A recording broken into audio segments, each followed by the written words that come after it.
Welcome to the Beyond 3D podcast, where we explore all things 3D and the important role that 3D data plays throughout the manufacturing process, driving decisions throughout a product's lifecycle. Here, we talk with industry analysts, business owners, developers, and industry influencers, and hear real stories that you can relate to and learn from, and know which trends and technologies apply to your business. So join us as we go beyond 3D. I thought a good place to start would be intros. You probably saw my email with LinkedIn profiles to help give some context for everybody, but a quick, 1 or 2 minute intro, who you are and what your company does would be good. You all know me. I'm Fritz, CEO of TechSoft 3D, supplying technology to most of you guys and maybe eventually all of you guys. It's great to be able to pull a group like this together to maybe provide some good ideas and perspectives to each other. I'm going to go clockwise from the way that they're all lined up for me. So Daniel, can you introduce yourself? Sure.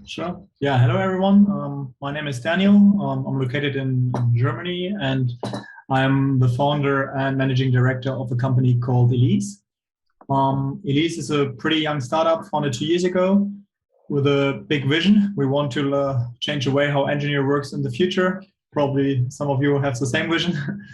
And our North Star is somehow a Jarvis to find an algorithm which helps you designing better parts. And for that, we think the main challenge is to rethink how engineer works instead of sketching lines and do some extrusion into a direction of building your algorithm, which is able later on to generate the part automatically. So our users more design an algorithm, and then the algorithm is able to generate the part. More in a way that kind of nature works, the way nature designs things in a way. Yeah. Great. How about you, Sam?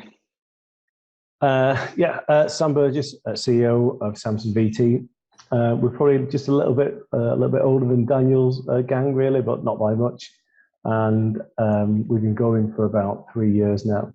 And we look to change the way people look at and manage assets through their life cycle. And we do that in 2 ways. In one way, we use immersive technologies, where we look to replace technical publications, the sort of paper-based, PDF-based technical publications. We've got a scalable, immersive content application that replaces the 2D line drawings with exploded diagrams and work instructions. And we're currently looking at doing that at sort of mass scale. And we've taken some huge steps towards automating that in its entirety.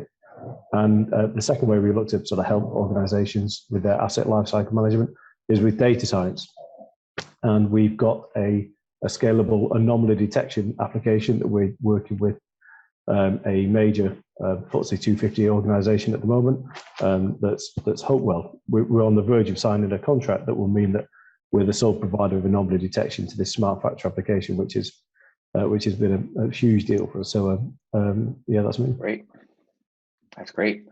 How about you, Paul? Are you in a position to introduce yourself? It looks like you're there. You go. Boom. Yeah. Paul Powers, CEO and founder of FISMA. So we have FISMA short for physical DNA, and we basically normalize 3D data from different sources, and we make it searchable, and we're able to show relationships between 3D parts. So we have 2 products. So we have the enterprise product, which is the what we sell to companies, and then we have the recently called thanks.com, which is a consumer product, and it essentially acts like a combination of Google and GitHub, if you will. You can search 3D models throughout the web, not just ones that have been uploaded by the community, but also from different suppliers, and you can collaborate with others in real time. So you can do things like import models that are for 3D printing or for come out of CAD right into AR. For instance, you can see how models relate. You can identify changes that happen between them.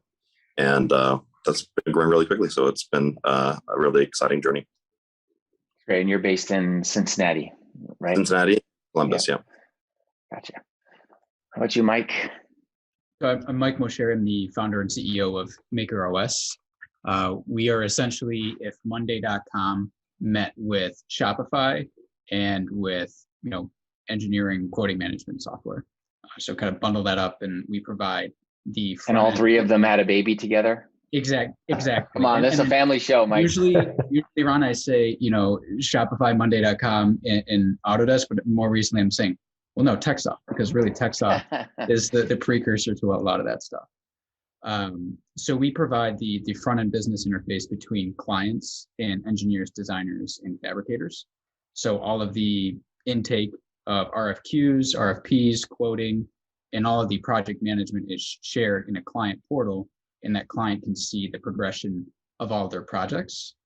But we also provide, with integration of hoops, we have the ability to do some really interesting things with our quoting engine and the ability to have that all customized based on any additive technology. And we're moving towards, other 3D production technologies with CNC and 2D laser cutting, plasma cutting, and such. So ultimately, our goal is to be able to be the true, all-in-one business operating software for anybody that designs, prototypes, or produces something, either as a service or who has an internal lab or production facility.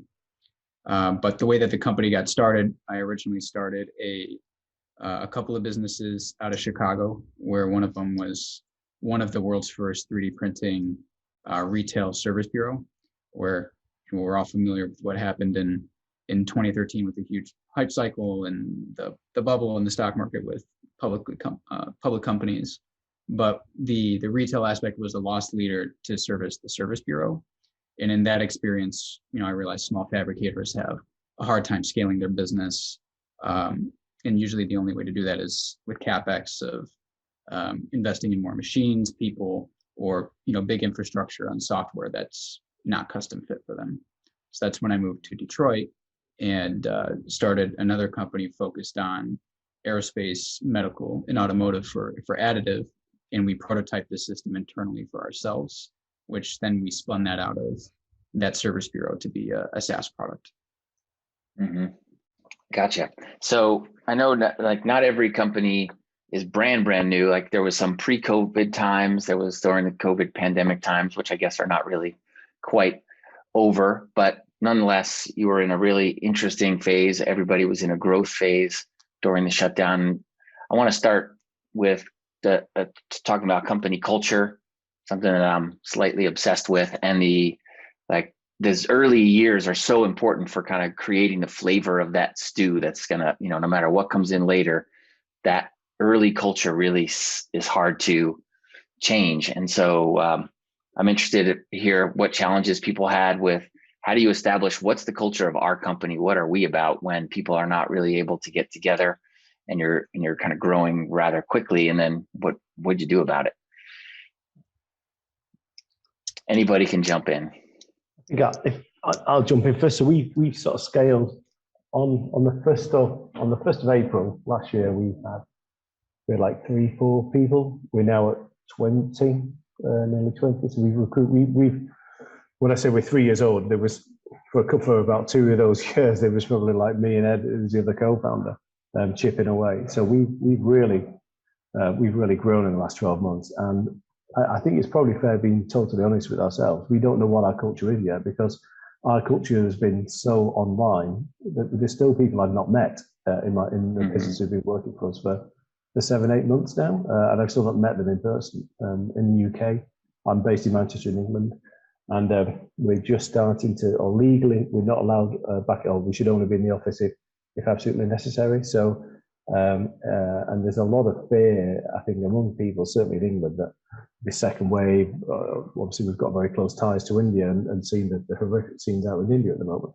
And people are really, really nervous about getting back into the office and getting back to some kind of normality. So I think our culture at the moment is a more of a workaholic culture because most people haven't had anything else to do with their time. A lot of our demographics, not many of the guys have kids. Lots of them are single. We've got a lot of a couple of young developers in their 20s. Lots of people in their 20s. So because all the pubs have been shut, no one's been able to do anything. We've sort of come out of this with well, it depends on which way you look at it. Some might say an horrific work ethic, in that people have put in some monster hours over the last 6 months. And we had we had a business update yesterday, and within the handbook it says that we should finish at 2:00 on Friday, and no one has done that yet. And we want to try. Now we're coming out of this COVID lockdown. We want to try and do. We run joke about riding bikes. I want to go. I think I ride my bike on a Friday afternoon because it makes me healthy and I'm happier. And my wife appreciates it when I'm in a better mood, and we should all be doing it. So I think for us, really, we've not yet really defined our culture. Our culture has been a bit obscured, and it's a culture of workaholics at the moment, and we want to that balance is tipped maybe a little bit in the wrong way. So we're looking to try and rebalance that when everyone starts to get back. And one question: are all the new employees you got still located in the same area, or is it like they're all over the place? So it's a bit of both, really. So before, if you'd have asked me the question last year, what's the criteria for new starters? Being sort of being local to the office would have been probably within a commuting distance would have been one of the most important factors. That has totally changed now for sure. And while I see the negatives of working remotely, there are also some huge benefits as well, and I think we're going to move into some kind of hybrid. How that will work yet, I don't really know, but for sure we're going to move into that hybrid method. And I think once we get back to some kind of normality, people start to live their lives again.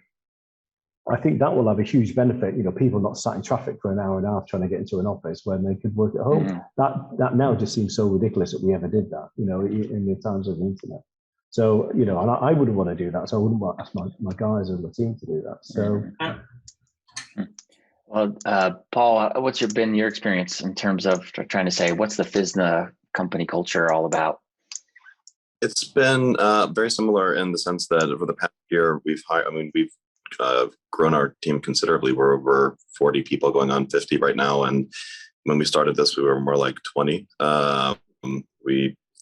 So much has happened since COVID broke out. It's crazy. I would agree with the workaholic statement. There's not a whole lot to do when you can't go anywhere and you can't do anything and you can't meet anybody. So people kind of I'm actually kind of shocked at how effective we've all been.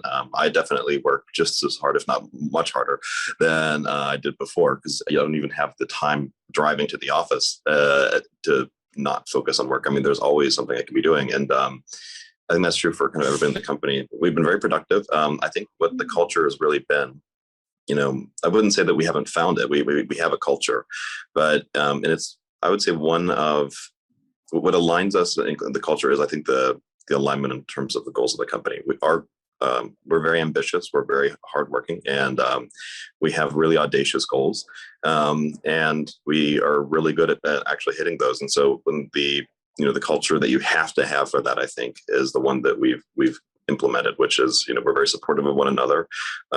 We celebrate wins. We celebrate each other. We encourage each other forward. We help each other out.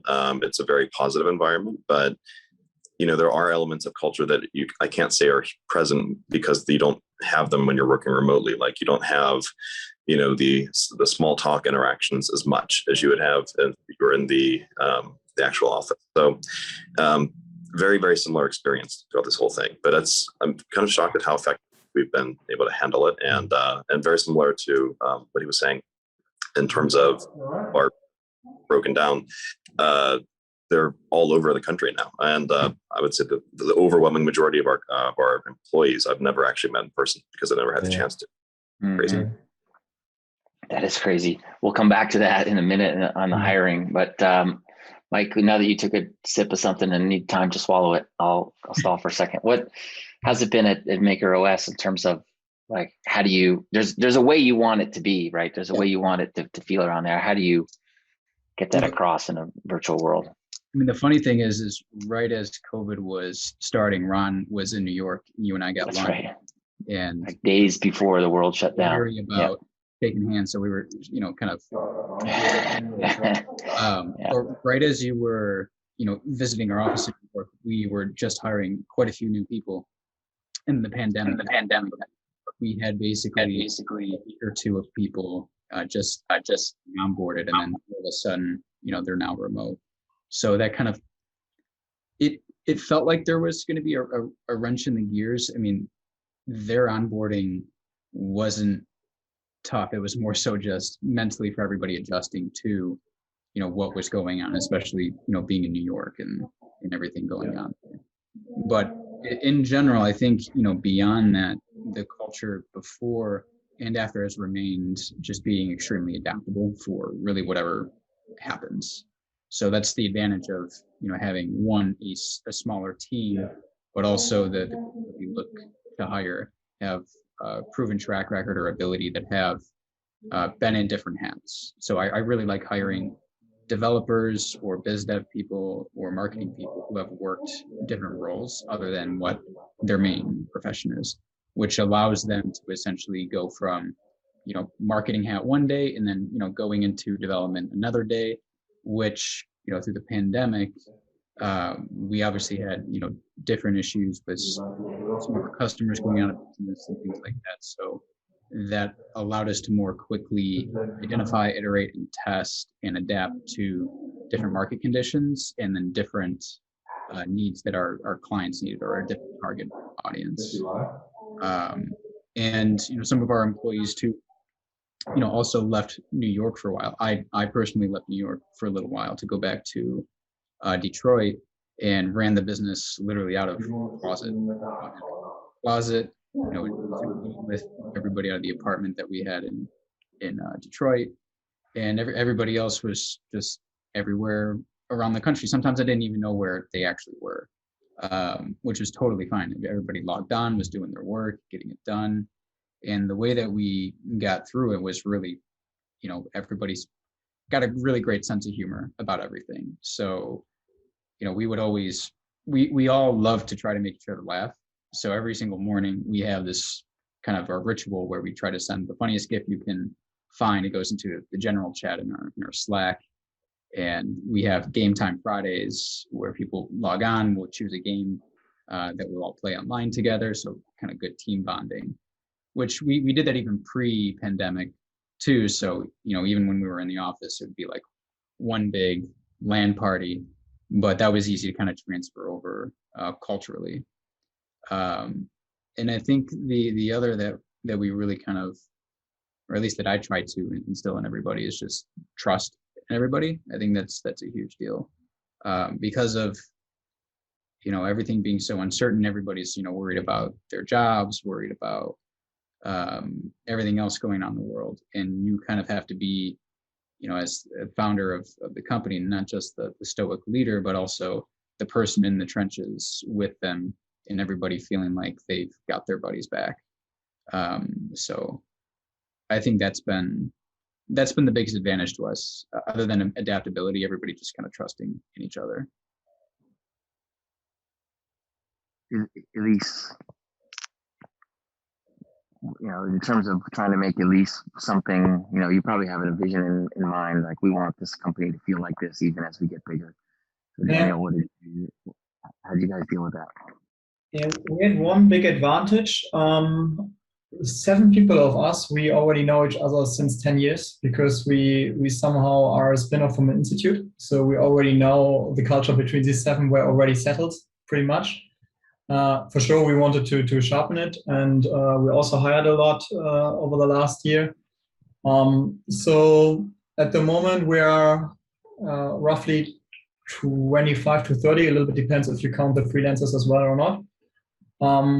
But yeah, what was the main, or how did we what did we try to keep our culture? I mean, we had another good thing, at least in Germany, the summer last year was not too bad. So we were at least able to invite people to the office, and we made some tech teams that only a couple of guys were in the office. And so at least that the new persons have the possibility to meet every day a new person. But yeah, this also changed in the Q3, Q4 last year. So we also have some fully remote hires, as you also have mentioned it. Yeah, I mean, what we're doing, I think everybody doing a similar way. So we have a lot of online events, we have coffee talks, we have we have a guy or a role in our company called Chief Fun Officer, CFO. And this one got elected every 6 months, and he has to get a budget, and he has tried to also to make these kind of events you mentioned before. And but now they have a more tougher job, let's say this way, because to reinvent the wheel in the remote world is also not so easy. So to find something what people like and don't like. What else? We're also changing a little bit our philosophy. So we are hiring all over the place in Germany remote. We also tested this with some people outside of Germany, but at least in German law situation, there's a problem because you have to set up all the tax legal stuff for every different country, and it's pretty expensive. Luckily, I found a service, or I got a service recommendation last week. I was not aware of this kind of startups. There's a startup called Remote or Motion Work. So they set everything up for you, and you just say, okay, I want that this guy sits in London and works for Elise, and you do not have to care about all the tax and legal stuff. We never tried it, but we will try. And beside that, we have some core values we try to influence in every head. We have a lot of events to celebrate these, and more or less that's it, I would say. For values and trying to say these are what this is what we like, this is who we are. Generally that's a good idea. We kind of left that a little late. Like we didn't really put that in writing, because when everybody was in one building and together all the time, it was pretty easy. Just, no one could quite put their finger on it, but everybody knew what the culture was. And as we started to have offices in other countries or different departments or different offices, like, shit, we better write this down, because we're going to end up with this hydra of different, cultures in different offices.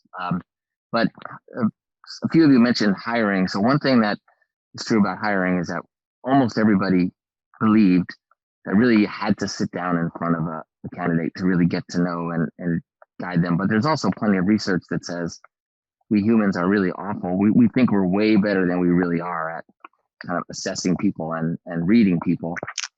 So it'll be interesting to see longer term whether hiring this way remotely and not being able to meet people actually leads to better results over the long term. More people that are actually a better fit or good performers. But what's been people's experience with hiring, and how in a remote setting have you tried to get at the who is this person? It's easy to see their LinkedIn profile and their CV, but how have people tried to imitate the personal connection when you sit down with somebody in an interview? We've just used Zoom. I mean, you really can't recreate the in-person experience digitally just yet. And I do think that there's something to be said for in-person meetings, because 200,000 years of evolution is not going to be undone by 1 year of COVID. But technology is just not yet at the point where people or in-person interaction is completely replicable digitally. But that's not too terribly far away. And like you pointed out, there's a lot of you assume a lot of things when you're meeting people in person. Like you assume that you're able to read them a little more than you probably actually are. And what I like about the remote hiring is that, it kind of forces everyone to remain very objective. There's not, whatever kind of psychological, there's not as much of subjective psychology involved in the decision-making process. There is, of course, some degree of bias that all humans are going to have when they're deciding on who they like the most and what they want to hire based off of, childhood experiences or whatever. I'm not a psychologist, but it's definitely mitigated by having it remote, right? Because you don't have as many of those data points to go off of. But I've not had I wouldn't say that it's really been any more difficult. What I found the actual hiring process is many more difficult. But I found that this kind of shocks me is just how hard it is right now, even though across the world there's a lot of unemployment from COVID, or at least there was for a short while. It's at least here in the U.S., it's very hard to find certain roles. I mean, people are in very high demand, and one thing that COVID did that's good and bad is we're located in the Midwest, and we're a very unusual startup in the sense that we're Sequoia backed. we're the only one in the Midwest that where Sequoia, or at least the only one in Ohio where Sequoia ever led a round an investment, right? So we don't have a lot of peer start. I mean, they exist, but at least in our domain, we don't really have a lot of peer startups in this area compared to what you would have out in the valley. And it's nice because what's nice about COVID is we can hire the same talent pool. We're not, it's not like the talent pool is separate. That's we're not limited to people who are in Ohio. We can hire people anywhere. But at the same time, that's also a challenge because now you're competing with, in terms of like wages and things, you're competing with people in very, very expensive areas who are used to paying twice what people pay in other areas. Luckily, with the fund, problem.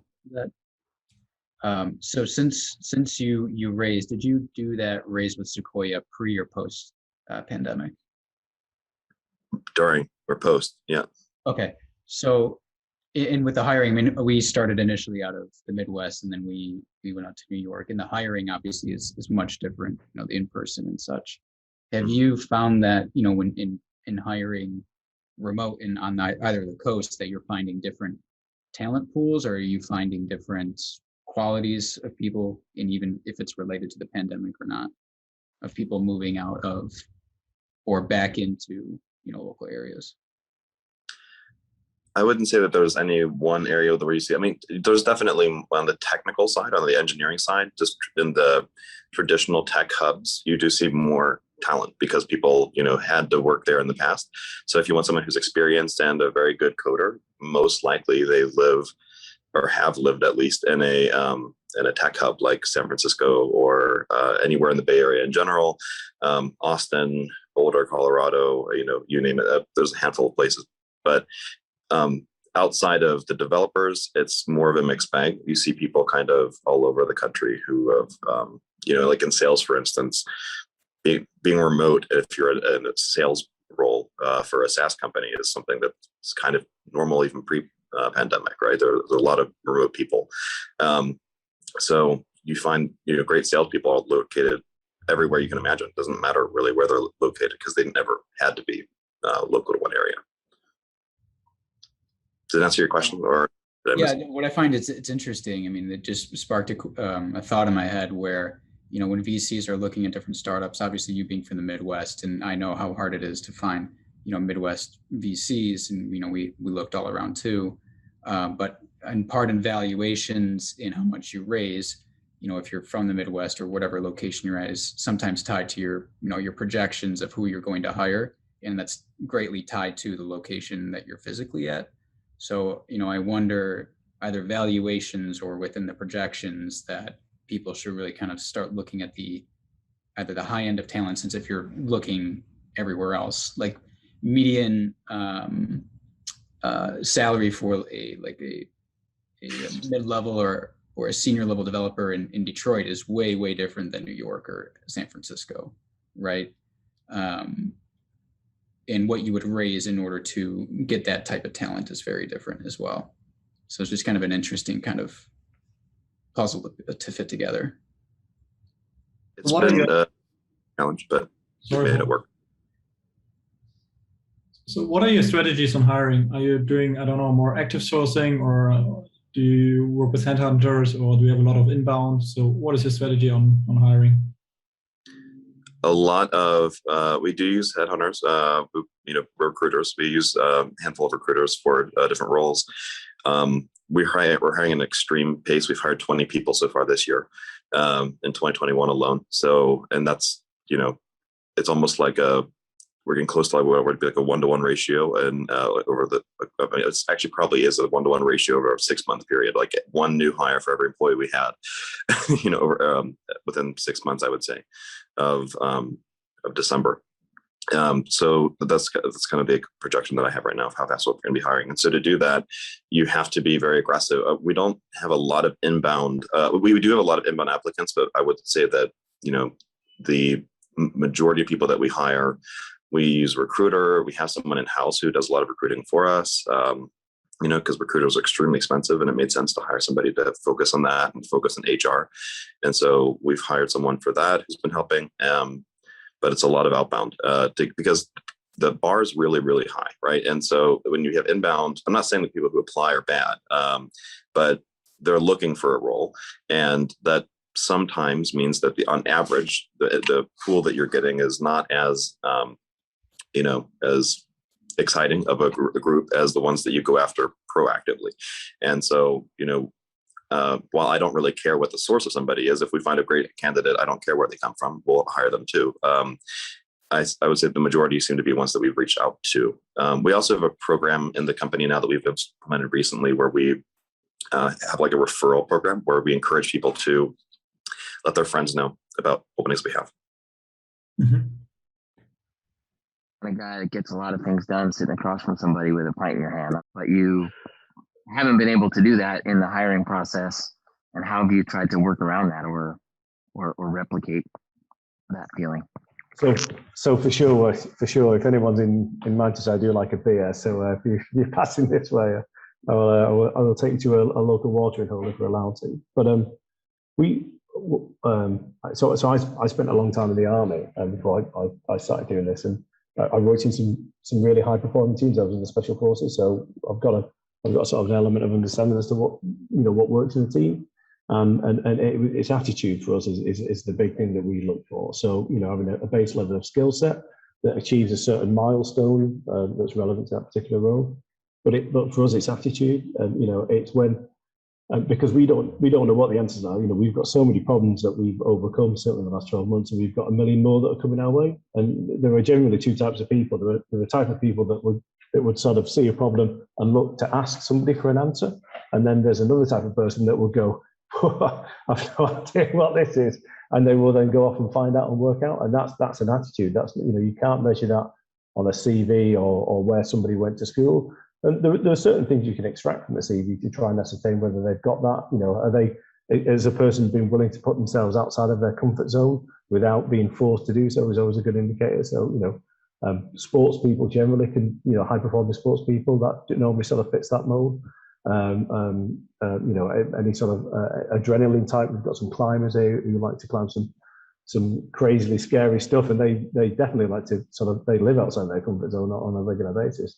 And having that sort of attitude really, it bridges any kind of equality, any kind of equality matrix that anybody wants to look at, because you're not hiring based on what skill they went to. You're hiring on whether they've got the attitude to sort of come and get after it. And like I said, with so many challenges that we've had over the last couple of months, without that group of people with that right attitude, we definitely would not be where we are now, because we just continually sort of punch well above our weight, and that's down to attitude. How do we sort of measure that? I don't know. There's no sort of real matrix that you can, or that we found anyway, that you can measure it. And doing it over Zoom or Skype has been a lot more difficult, and we've just been, I think, a lot more thorough in that assessment. So taking the time to do like a pre-screening without any pressure, just to try and find out what the personality of the person is, what fires their buttons, what they do in the spare time, what type of friends they keep. What do they have friends? Do they not have friends? Are they sort of a bit of a loner? And we sort of spend a lot of time just filtering these guys through to get them to the point before we even start talking to them technically, because if they're not of the right attitude, we don't want to waste any more time. So it's been difficult, but we somehow do it. And we also had our sales guy is an ex-recruiter, and he spent 10 years in the recruiting world. He's brought a lot of those skills, the things that judgment call that he can make in a very short space of time has enabled us to move very quickly and get some of these guys on board. Like the iconic picture, if you were drawing a picture of like startup life, there's a big whiteboard, it's late at night, people are eating pizza, shit's happening, ideas are flying around, you're pivoting, but that's been impossible to really do, and almost impossible to replicate, that plan to get people together in front of that whiteboard for those late nights or those big ideas. When TechSoft started, there weren't really whiteboards. We used to use chalk and a chalkboard, or I can't remember, it might have been a stick drawing in the dirt. But no, there were whiteboards. But how did you deal with that? In fact, not being able to get people in a room for a lot of those really early decisions that need to get made, or that's probably been our hardest challenge. We all unanimously missed the whiteboard so much, and that has for sure been one of our biggest challenges. I think. opportunities that no one has created a good whiteboard experience on a. Oh. Did you try out Miro?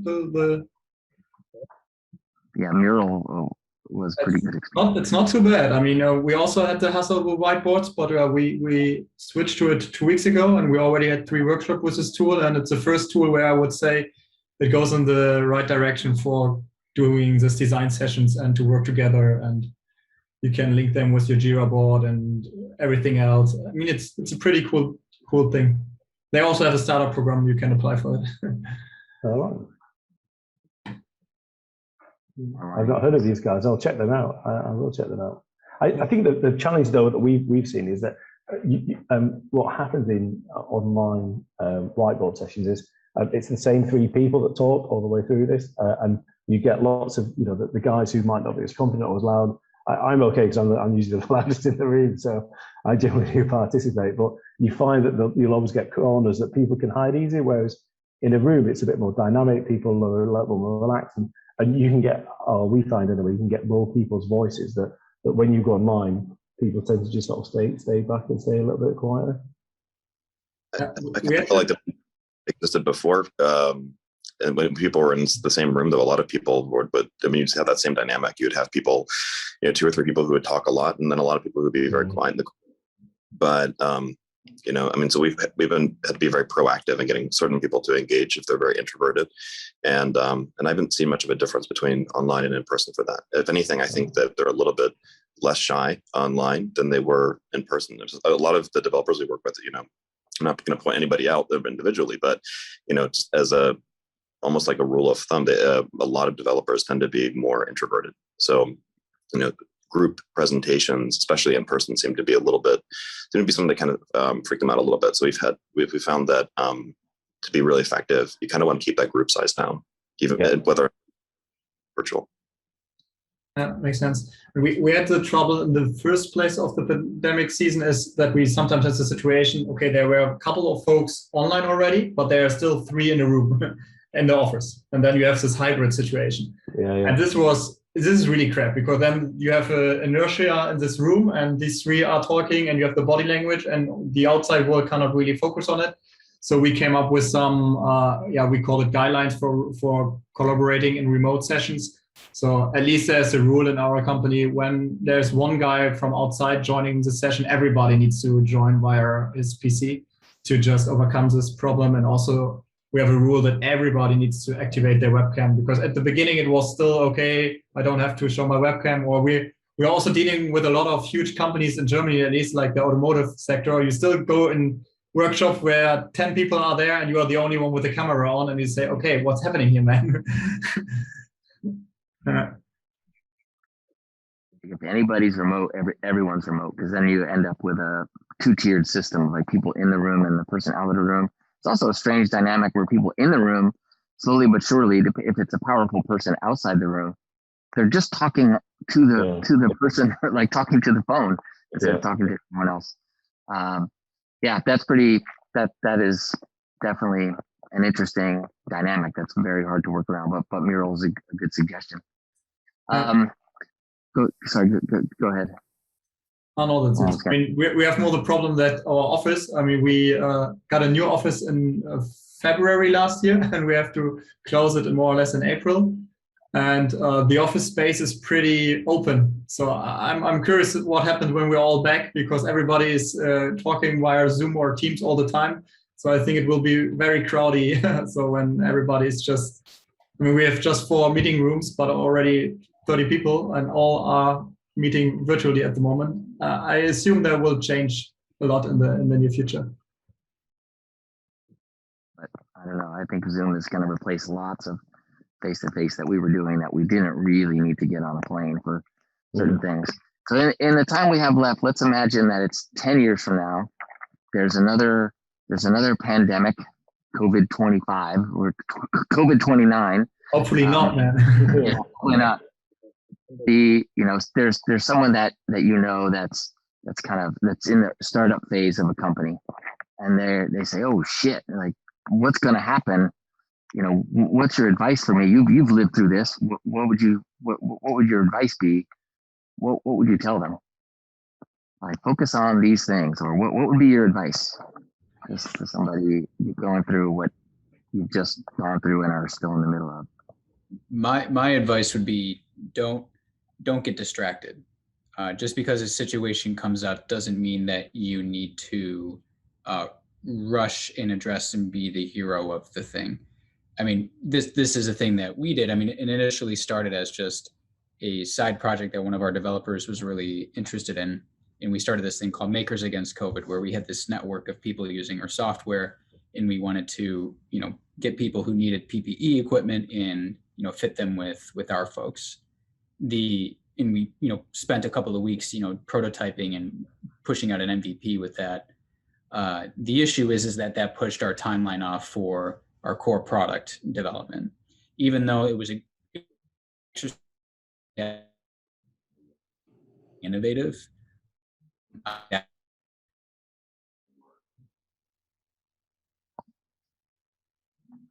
think you're saying, sorry, there, you're saying innovative, and then he froze a little bit. I'm sorry. So it's great, to show the team's adaptability and that they're being innovative and working on something with a greater purpose, but you don't want to compromise your core business objectives, what you actually need to hit, unless you as the founder and the leaders in the company see that is this situation that's happening globally going to affect our core business objectives, and how do we have to adapt to that?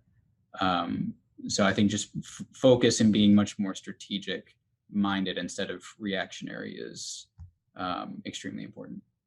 I would add, don't overreact immediately, because I know a lot of startups, when the virus hit originally, they kind of made a lot of assumptions about what was going to happen economically as a result of that, and they let a lot of people go. And I think that they did it way too quickly, because I understand the temptation to do that when you think there's going to be an economic downturn, but the economy did come back, and a lot of those people that they let go are going to be extremely hard to hire back on now, because there's so much demand for that talent. And unless they had to let them go for economic reasons, they're probably regretting that at this point.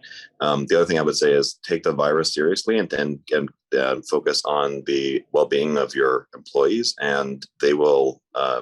And they'll be more productive that way. I know that we were very, very proactive, and like mandating work from home before it was mandated by the government, and making sure that people felt taken care of, and making sure that people had the right equipment that they needed, that nobody needed to go into the office regularly for anything. The company would pay for, like we gave people extra bit of money to help with any kind of like bad Wi-Fi they might have at home, like if they didn't have fast enough home internet or something, then we paid more for them to upgrade. And I think that when people feel like the company cares about them, because it does, and you're caring about your employees, they're relaxed. It's one less thing for them to worry about, and they're not distracted by the pandemics as much, at least in the work context. And as Mike pointed out, focus is extremely important, and they won't be able to do that if they're worried about you exposing them to a virus, or you not doing what they'll need you to have done to be able to be productive. So if you take care of them and you're proactive about it, then your productivity really won't go down. I mean, I don't know what this virus would look like in 10 years. Maybe it'd be different than this one, but if it was exactly like COVID, I'd say that would be the recipe to get through it successfully. Take care of your people, and that would be your bullet points. Daniel, how about you? And we'll let Sam have the last word. Yeah, I would first of all agree to Mike and Paul. I would see it the same way. Maybe one addition, at least in our situation, we also had it or saw it a little bit as a chance in the situations that we were not ready with our product, and some of our competitors are still a little bit ahead of us, maybe. And therefore, we had somehow time to develop more, and the market was a little bit, slowing down, at least on the sales part. So everybody was, okay, what happening in COVID? Will it change? Maybe save budgets for now, freeze them, and we will reinvest later on. So at least if you have this situation at your startup at this time, I mean, you can also see it as a chance and say, okay, you can more or less develop your product and speed it up, and you are back when the economic is also back, and you get this momentum and say, yeah, here I used the time and I created a great product for you guys. When the market's low, for sure. All right, Sam, what advice would you give to yourself or someone else in that situation? I think you've got to always bear in mind, within every crisis, there's opportunity, and we definitely saw that. We were due to start a project on the 1st of April last year with the UK automotive manufacturers, and on I think it was like the 30th of March, they all unanimously just shut down pretty much overnight. So we had to go back to the UK government, who just awarded us £500,000 to carry out this project, and say, we've got a problem. Everyone's shut. So we had to go back and request a slight change in scope. And the scope was to change it from automotive to general manufacturing. And that was the biggest catalyst for us. And then suddenly it opened up a whole new world to us that we exploited. And while other people were still sort of worrying about,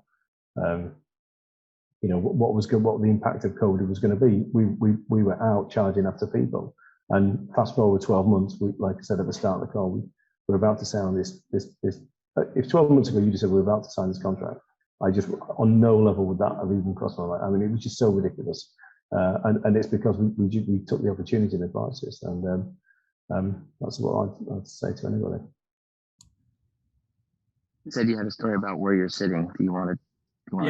Yeah, I'll tell the story in a sec. But I want to make one last question and comment. From a productivity standpoint, for our employees, more so than COVID, actually the political situation was more impactful on productivity. What happened over the past year.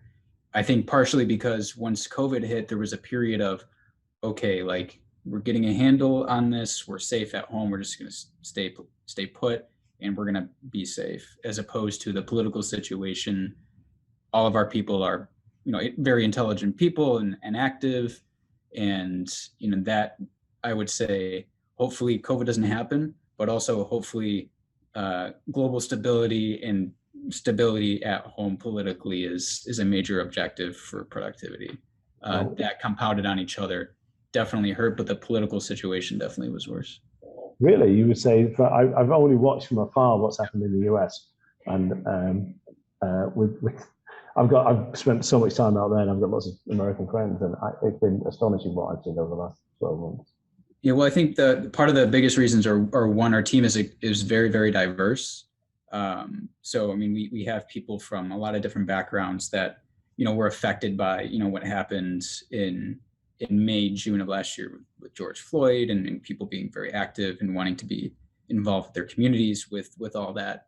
But also on the political spectrum too, most of the people that we work with are living in bigger cities, so that they have, more of a left-leaning background. I mean, I think that just comes to nature with some other bigger cities population. But the main point being is that a lot of people wanted to get active, and we're definitely hoping for just stability and sanity. So that's what I'll say about that. I don't mean to make it a political conversation, but I would say just stability in general is the biggest hindrance on the productivity. And why you sat where you are? That was the other question as well. Oh yeah. Okay. So so the building that I'm in right now is one of the most iconic American manufacturing buildings out of Detroit. So where I'm at is the old GM and United Auto Workers training facility. And this is where GM, one of the monolithic manufacturers, ever, and the UAW, one of the most powerful unions, came together to create this 420,000 square foot training facility. And it's got its own huge high bay and basically mock production line where they bring people in from all over the country.